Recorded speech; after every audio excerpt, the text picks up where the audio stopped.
There is a city near the west coast of Saudi Arabia across the Red Sea from Sudan, and the name of that city is Mecca. 5 times every day, no matter where in the world they are, devout Muslims face in the direction of Mecca to say their prayers.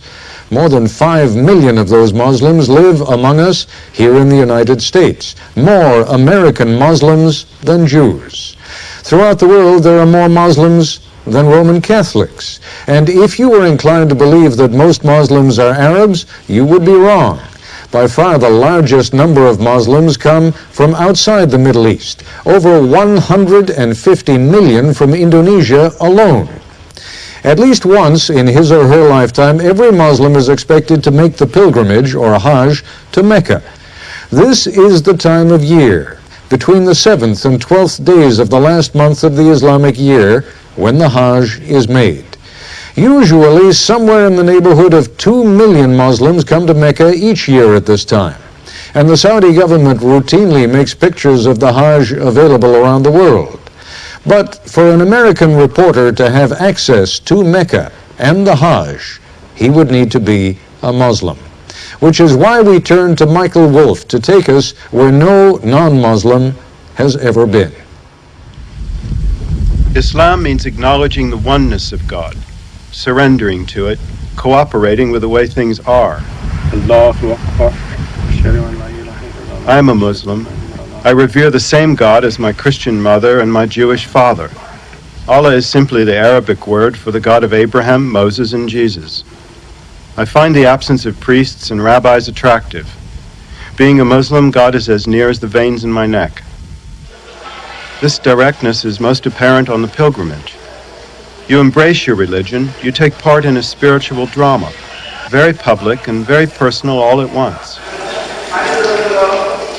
The Hajj begins at one of 5 stations specified by the Prophet Muhammad. Here we enter the state of ritual purity called Ihram.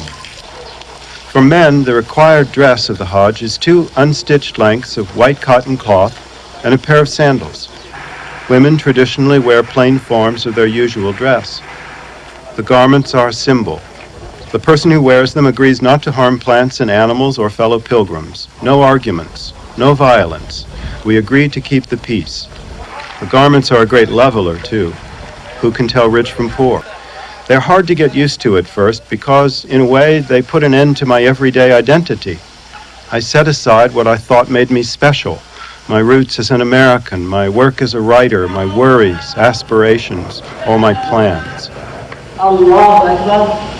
Here I join people from all over the earth, all these human beings drawn at the same time simply by the call of an idea, by the oneness of God.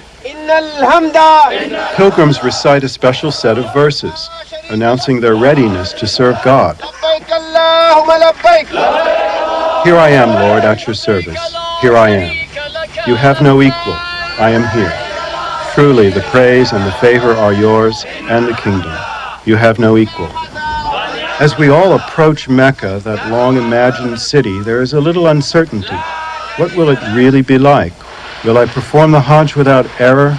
Will it be acceptable to God? To preserve its sanctity and protect pilgrims, the sacred territory around Mecca is forbidden to all but Muslims.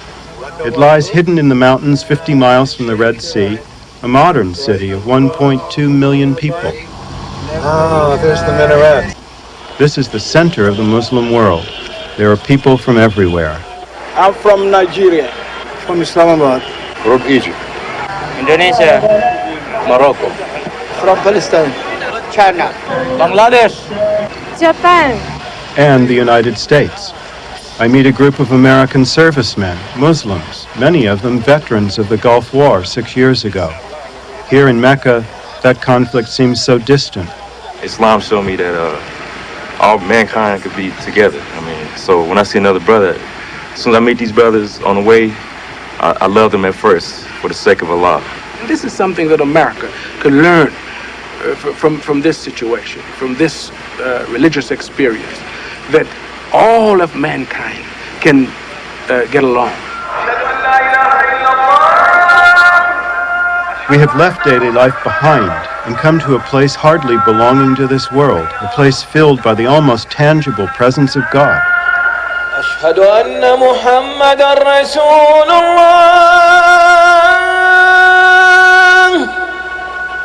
All their lives in mosques around the world, Muslims have formed into straight rows to face the Kaaba. Now, and only in Mecca, these prayer lines become circular. سمع الله لمن حمده. This is the sacred Kaaba, the house of God first built by Abraham. It is the symbol of God's oneness. The verses embroidered in gold are from the Quran. Behold, the first temple ever set up for mankind, rich in blessings, a source of guidance for the world, full of clear messages. And anyone who comes here finds inner peace. I feel like I see all my brothers in rainbow colors, but they are all Muslims. And I'm proud to see them. And I stand shoulder to shoulder with them. In the year 610, on the tallest mountain above Mecca, the Prophet Muhammad received the first verses of the Quran.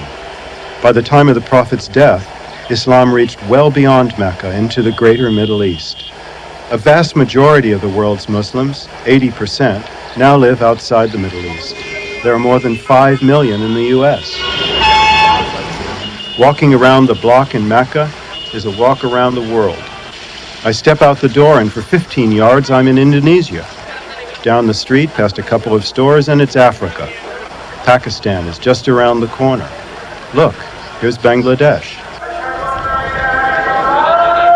Where I live, most people think of prayer as a private affair reserved for the bedside, the graveside, the Sunday service. For a Muslim, when the hour arrives, the whole world turns into a mosque, including this crowded market. We hear the call and lay out our carpets. I borrow one from a bookstore owner. When the prayer ends a few minutes later, people fold their carpets and continue on their way. In Mecca, the formal rites of the pilgrimage begin in the Great Mosque. The first obligation is to circle 7 times around the Kaaba, following the direction of the earth around the sun.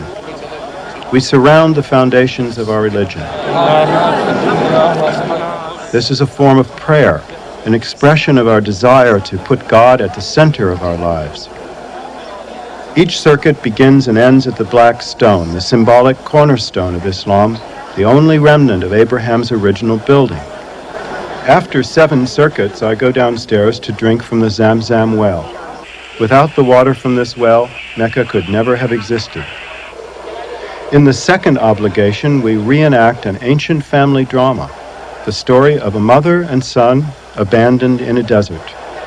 Here, Hagar ran 7 times back and forth between the hills of Safa and Marwa in a desperate search for water. Finally, the Zamzam well was revealed to her by God. The story dramatizes God's compassion for those in need, a reminder never to give up hope, to keep moving in the direction of salvation. There are some 2 million of us here. So many of us have come from so far away, all sharing in one purpose, all offering our pilgrimage to God,